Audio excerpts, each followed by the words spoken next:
Alan at Host Digital. So in this video, I'm going to show you how to turn more of your website visitors into paying customers by optimizing the key area of any e-commerce website, your checkout. All right, so I've got a 5-point framework for you here. And the first of those points is on the login page of your checkout process, right? This tends to be the first step on any checkout. And one of the main issues that a lot of e-commerce websites encounter is this concept of a guest checkout, right? And it's understandable that a lot of businesses want to capture the user details, ergo they want a lot of users to create an account, but that's actually contributing to friction. You're seeing a lot of user abandonment when you do that. And these aren't just my words, this is an opinion. There's countless studies out there about 1 in 4 users abandoned when they don't have a guest checkout option, and so on and so forth. So by not having a guest checkout option, you're contributing to abandonment. You're going to see your overall website online sales decline. So here's a well-known retailer here in the UK, does not offer a guest login option. So what's happening here is even if I select I am a new user, I've actually got to fill in all of these details just in order to proceed with my purchase, which can be really, really annoying. As I say, that can contribute to abandonment. Here's another example with French Connection. Now, in this case, they do have the guest checkout option. But what they've done here is they put the sign-in option. Let me just get myself out of the way. They put the sign-in option first.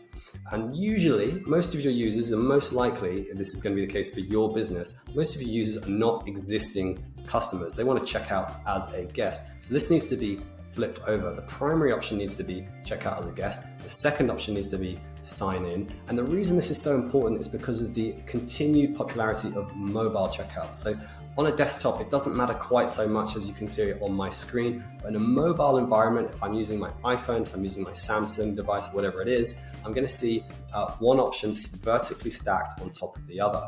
And that can be really, really important with guest checkout, because if you put it second, it goes below the fold. A lot of people will miss it. I've seen this countless times in usability studies in the past, where users start signing in accidentally when they're actually meaning to create an account or check out as a guest, but they just don't see that option because sign in is right there at the top on the mobile experience. All right, so that's the first point on this 5-point framework, guest checkout option handling. Okay, and the second point is smart upsells. This is a really great opportunity at the basket page level to increase your average order value, right? So you're increasing revenue for the overall website, not by getting more people to buy, but by getting people to spend more when they do so, right? So I'm talking about recommendation engines. I'm talking about things like complete the look, or people who are interested in this also bought this, or you might also like, or we recommend, right? There's various different spins on how to do a recommendation engine, but the idea is to add something at the basket at the last moment just before I check out. I don't mean to pick on Jigsaw in this particular training video, but in this case, I'm on the basket page. There's no option on this page, as you can see, for me to add another item to my basket, and that's a missed opportunity. I can juxtapose this with another, I don't know why I've got so many clothing retailers in this particular video, but here's another one. This is the basket page for Hawes & Curtis, well-known shirt maker, suit maker, and so on and so forth. If I scroll down this page, what you'll notice is I've added to my basket a shirt for men, I've added a shirt for women, I've added another shirt for men. What do I get recommended by Hawes & Curtis? You may also like a shirt for guys, shirt for women, and another shirt. All right, so the recommendations engine there is on point. It's trying to match what I've added to my basket with other items of clothing that might cause me to increase my average order value and add further items to cart. All right, so that's the second point, recommendations engine and smart upselling.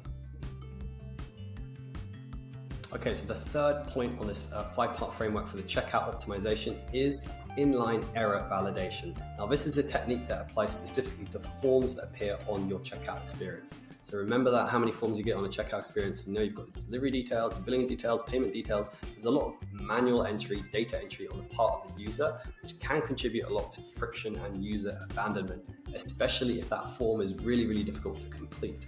So one way of kind of signposting user through that process is by giving really, really logical, helpful error messages if they stuff things up somewhere through the form completion process. So let me explain what I mean. If I just get myself out of the way here, an email address here, I've entered an incorrect email address just because I think there's a full stop just before the @ By clicking out the field, I've triggered inline error validation, and I'm getting this kind of please enter a valid email address kind of message, which is really, really helpful because it's a message that's appeared in the moment, just as I was filling in that form, but also in close proximity to the form field as well. So that's the kind of trick, that's the best practice to inline error validation. Remember that the alternative to that is filling in the form, clicking on this green button, only see the page reload and getting loads of error messages at the top or the bottom of the page, which aren't really contextual to the the form fields that I stuffed up. So it's a lot easier for me to course correct and complete a form accurately when I'm getting inline error validation. But wait, there's more. In terms of best practices for inline error validation, do ensure that your rules logic behind what triggers that error is conducive to the specific form field. So let me explain what I mean. If I'm filling in, say, first name, clearly a name that comprises of 111 is not a first name. So that should trigger an error message. And you can see in this case, it has not, because I think it's Paperchase I'm on right now. They haven't written into their rules logic, if this field contains a number, don't accept it, right? So it's a really simple example. I think I've got another example. Yeah, the telephone number.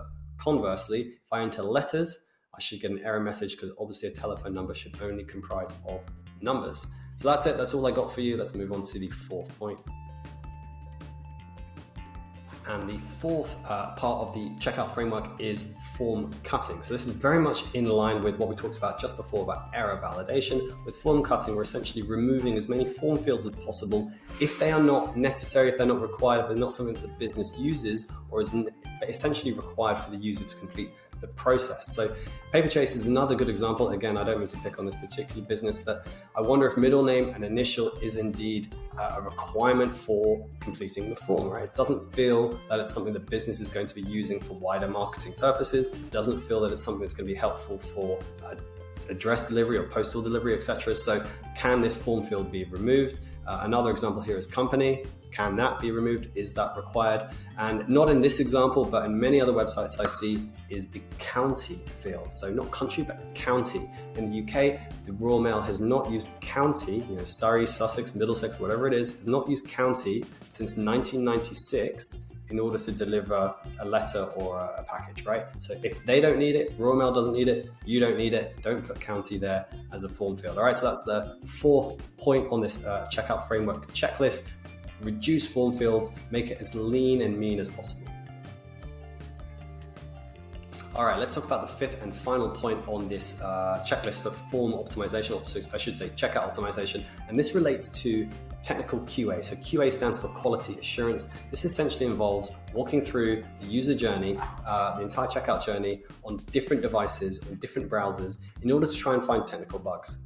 So I recommend this not be you that does this. It should be a QA team, some kind of specialist, whomever it might be, walking through the checkout journey multiple times on multiple different device browser experiences in order to trigger errors, right? So what we're looking for is broken stuff, things that don't work, things that are tripping up users. Okay, so a good example here is I'm here on the Halls and Curses website. I started filling in my details. Everything looks fine, right? But what happens when I start entering my address is it's giving me an auto suggest, as you can see here, and it's expecting me to click on an auto suggest. But if I don't do that, right? Imagine I just kind of fill in the rest of my address details like this, and then I click out. What's actually happened is I've just filled in my details. Everything looks good. I just didn't do what the system wanted me to do, which was to click on auto suggest. So when I click on continue, what I actually get is a page refresh and a bunch of errors, right? So this is an example of a technical bug. Like, it's not something that is really wrong with the website, but it's tripping a lot of people up. So as a user, I'm scrolling down here, I'm unable to find what these error messages are referring to. Address, one field, town or city, postcode. I don't see any of these on the form because it's actually wanting me to enter address manually, right? So these are example little bugs that can really trip people up and stop people from abandoning. Usually find these bugs particularly impact the mobile experience. So how do you go about QA? How do you go about technical QA? Well, the first one, as I said, is to kind of just walk through the whole checkout experience yourself. The better way is to recruit a team. A lot of people these days are using crowd testing. So I'm thinking of companies like Bug Finders, which is it's rebranded, or Test.io or Testbirds. There are lots of crowd testing organizations out there that will enable you to walk through the process, or they'll walk through it for you and basically break the site, and they'll come back to you with a list of bugs that you can then fix. And remember, Bug finding is actually the hard part. Fixing the bugs is usually pretty darn easy, right? So it tends to be low-hanging fruit. But there is another way to kind of sort of shortcut and fast forward the whole process, and that's by using tools like Google Analytics to understand, well, which device experiences are people really having difficulty with. So if you create super segments within Google Analytics, iPhone 6 Plus users using Safari are having difficulty on step 3, right? If you can be that specific with your super segments, then you can really, you can essentially pick up that device and see what happens when you try and do it. So by honing in on the issue using Google Analytics and super segments, you can really start to kind of turbocharge your QA by essentially kind of laser focusing on the device browser experience that's having the biggest issues at the time. So that's it. That's all I got for you on point number 5. So there you have it, a 5-part framework for optimizing your checkout journey. Hit me up with any comments, questions, links below, somewhere around this video. I'm happy to help. Love to offer my 10 cents worth. And if you work on or if you manage an e-commerce website, hit me up, get in touch. I'd be happy to discuss your problems, your challenges with your checkout journey, or indeed the wider e-commerce setup to maximize those conversion opportunities. Till next time.